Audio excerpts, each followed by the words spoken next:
Now I know this one is going to be very difficult for you, right? Because I know it's a man that don't like picnic, right? But sir, the last time we go to the constituency, sir, not even one photo you take with a child, you know, sir. Michael, fix this time, man. You know the only reason why I keep doing this each year is because of the power and the money.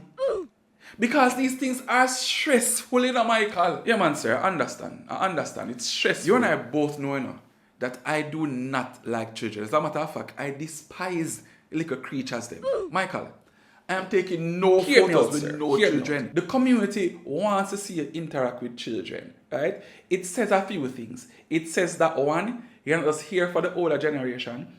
You're not just here for the now generation, but you're here for the future. Imagine, sir, little Rihanna or Beyonce take a photo with you now and you go turn the next prime minister.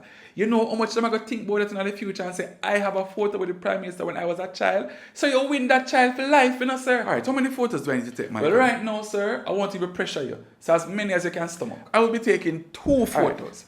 Right. 2 photos, Michael. All right?